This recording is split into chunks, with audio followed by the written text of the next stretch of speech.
Hey, good morning, friends.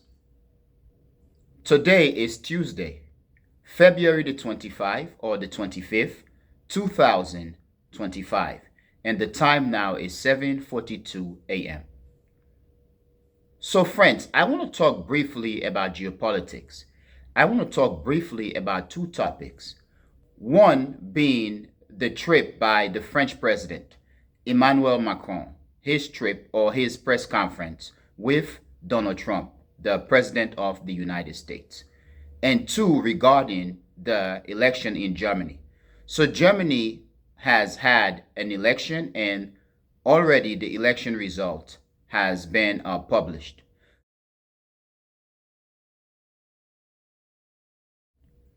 So, friends, I'm going to talk briefly about the implications of both Emmanuel Macron's press conference with Donald Trump and also about the election result in Germany.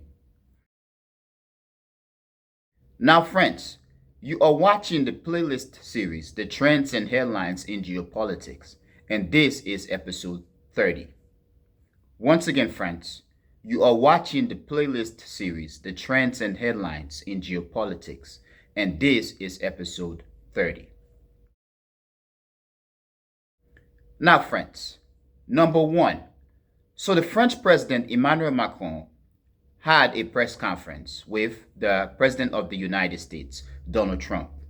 And in the conference, during a question and answer session, okay, when the press was questioning both men, at some point, Donald Trump stated that the Europeans are not paying their fair share of the situation in Ukraine or their fair share of the NATO alliance.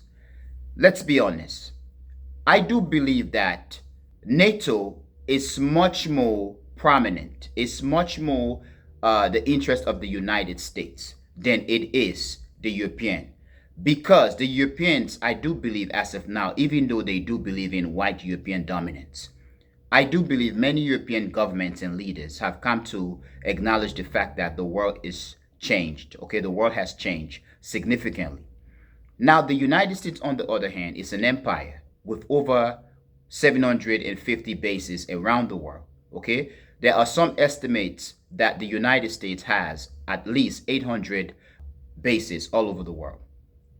If the United States must maintain such empire, the United States needs Europe. And in fact, if you look at the wars that the United States has been through, okay, or has been engaging in, whether we are talking about the Afghan war, the war in Iraq, or even wars that preceded that, the United States has always need Europe, okay, the NATO alliance, one as a military buffer, and also two as a means to establish solidarity or legitimacy.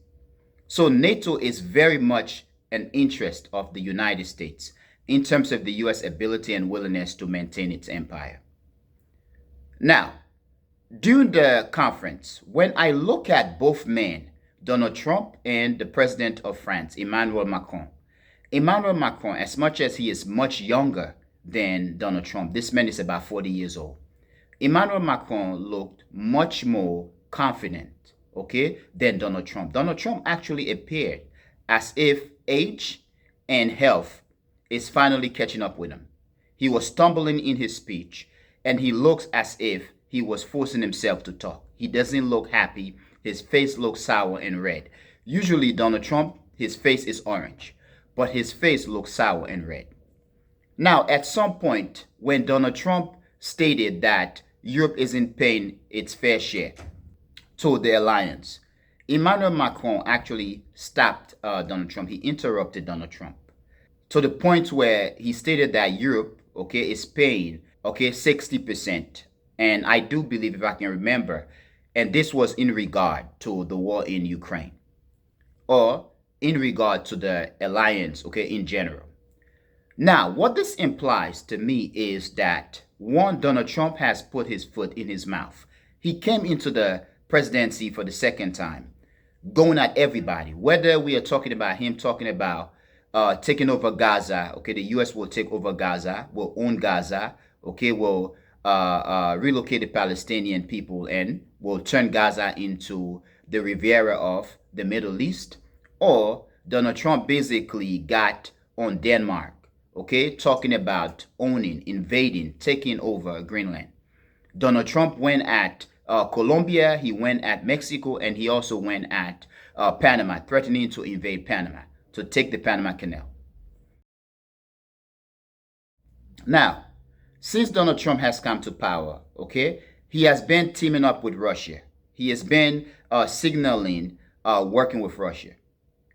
Now, as much as that is a good thing in terms of the likelihood that the war in Ukraine will end as a result, and Ukraine will have to capitulate and lose a lot. In terms of geopolitics, I think the rest of the global south, the rest of the world, that is the global south, has to be concerned that the United States and Russia are working together. In that, if they become friends and the United States under Donald Trump aggress upon the rest of the world, the global south, where Russia is not there to defend the global south because it is friends with Donald Trump, then it is going to be problematic for the global south. But in recent times, okay, in the past few hours, okay, 2 days now, we had a situation in the UN where the United States, Donald Trump, and I think about 17 countries actually voted against condemning Russia. That is another interesting thing. Now, as much as I do believe that the war in Ukraine was an American propagation, it is also interesting the manner in which Trump is embracing Russia, which makes it easy for many who are implicating, okay, or many who are saying that Donald Trump is a puppet of Russia. I don't know, I'm just saying here. But I will stress, okay, I will dare stress that Donald Trump is a gift for anti-American forces out there because he is going at Europe, trash talking Europe, insulting Europe, and attacking everyone. Donald Trump is actually dismantling currently the United States empire. Now, if you listen to American politicians, they always stress that this country wants to destroy America, that country wants to destroy America. I do believe, friends, that no country has the capability or the willingness to go toe-to-toe with the United States in an all-out conventional war.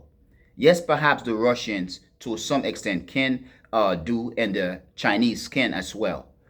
But in terms of full-scale destruction, countries don't have the appetite to do that. But the anti-American forces out there that really wants to destroy America, I do believe that to them, Donald Trump is a gift because in this case, they can achieve the destruction of America through Donald Trump. Okay, they can achieve their goals of destroying America without throwing stones, without firing a shot. In this case, they would not have to deal with the aftermath, okay, with the wrath of the United States. But what Donald Trump has been doing, creating chaos in the alliance, breaking the alliance, and I do believe institutions and countries around the world now are sensing cracks in the Western white world's alliance. Now, friends, in terms of Germany, Germany has just had an election, and the election result has been published. So two parties, okay, came on top. One being the CDU, the Christian Democratic Union, and the other being the AfD, the Alternative for Germany Party, or the Alternative for Deutschland. Now, basically what this implies is that the right has won the election in Germany. And Germany is supposed to be the third largest economy in the world and the largest in Europe. Now, both the CDU, the Christian Democratic Union, and the AfD, the Alternative for Germany Party or the Alternative for Deutschland, are both right party. So basically what the election result simplifies is that the right has won. Now, if we can flash back, during the early stages of the war in Ukraine and throughout the courses of the war in Ukraine and to this point, many in international relations, and I'm talking about the observers and commentators on international relations, they had been stressing, or they're stressing continuously, that the far right or the right parties will end the war in Ukraine, and they got at Joe Biden, Macron, and Olaf Scholz and other guys for being weak and allowing this war to start. As much as that could be the case, the truth here is, whether the parties in the West are right parties or left parties, they all believe in one thing: the dominance of the West over the rest, okay, over the rest of the world, and most especially the global South. And in this case, we are talking about white power in terms of its economic, financial, political, and even military states. But if we are to look at the AFD and the CDU, okay, now the CDU won the election, okay, being the number one, and then the AFD came second in terms of the election result, the vote. It also implies the continuous rise of the far right or the right movement throughout the West. We saw in the United States the rise of the Trumpers, Donald Trump and the MAGA movement that now runs the United States. Donald Trump has been going after immigrants and everyone who is not white. Donald Trump attacked South Africa, okay, spreading lies about South Africa and echoing Elon Musk's attack on South Africa. Donald Trump has cut U.S. aid to South Africa and other countries around the world. And you have the white movement in South Africa, okay, who basically Donald Trump did sign an executive order to relocate white to the United States. And those whites are pro-Trumpers as well. We are seeing the Marine Le Pen movement in France rising. And then the AFD, a party which started in 2013, basically now has won about 20% of the vote in the German election. Okay? That is very much an interesting thing. And we are seeing it throughout the West, the white West, the conceptual West. But friends, I'm not trying to be a conspiracy theorist here. But the manner in which the left and the far left movements are collapsing throughout the West, it seems to me as if these things are happening by design, as if everything was put in place to have this happen and for the right or the far right movement to come to power and just basically just beat the crap out of all of us. This also is the result of what's happening with the war in Ukraine, where government throughout Europe just put their support significantly, completely behind Ukraine. And now Ukraine is losing the war. And these left and far left governments, okay, or coalition in the West are collapsing. They are being removed from office to the point where the right and the far right are coming into office throughout the West.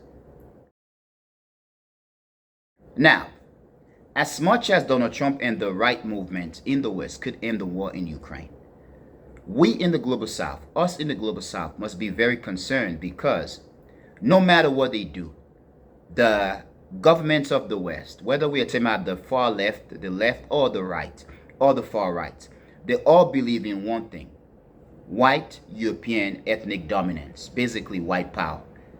Basically white power, a total white dominance of the rest of the world, and particularly the global South.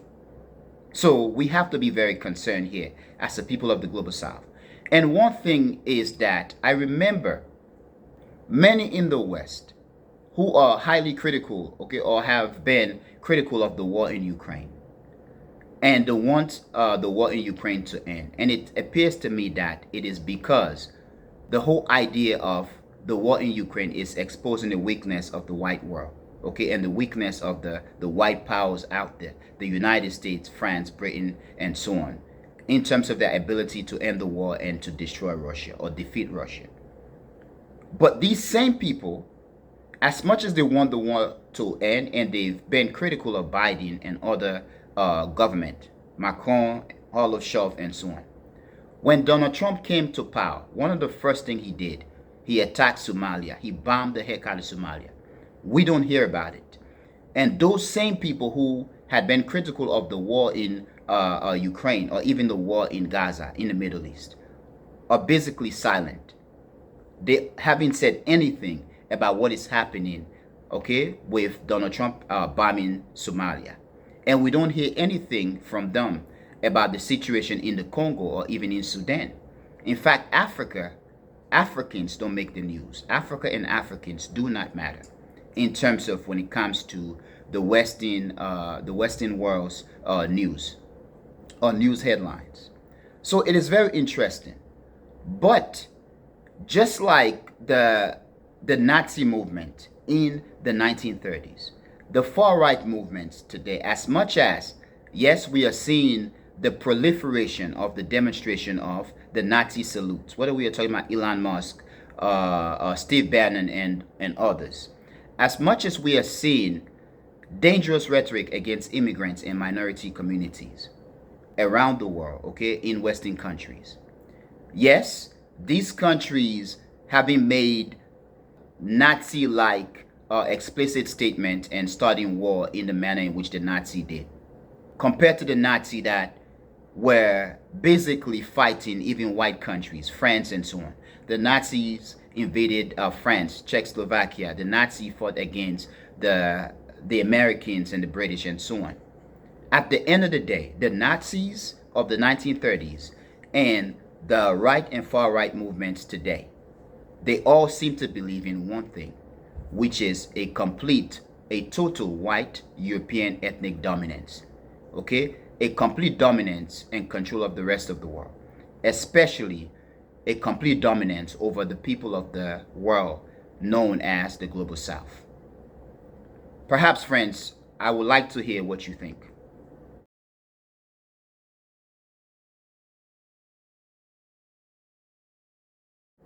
Now, the upcoming German Chancellor, he seemed to be in a feud with Donald Trump, and he has stressed in his speech, okay, in his acceptance speech, the need for Germany to be independent of the United States. It is a scary thing because an independent Germany that is strong is not in the perspective, is not in the interest of the United States, because part of the United States' strength around the world, its goal, is a complete dominance. The United States cannot be the dominant superpower when everybody else is strong. But what this demonstrates is that Trump has put his foot in his mouth so deep, so much, that there is infighting within the European White Alliance, the NATO alliance, to the point where Germany is now calling, okay, or the incoming German Chancellor is now calling for a complete European independence of the United States. Now, friends, I'm going to end by saying here that Donald Trump, as much as he talked tough and his MAGA base love what he's doing, Donald Trump is a gift for anti-American forces out there because he is systematically destabilizing the United States and the West. He is unpacking Western dominance over the rest of the world. Now, friends, I want to hear what you think, and please tell me what you think. But friends, I am going to end here. I want to thank you for being a member of the Echoing Voice community, my friends. But most especially and most importantly, I want to thank you a lot for watching the Echoing Voice. Peace.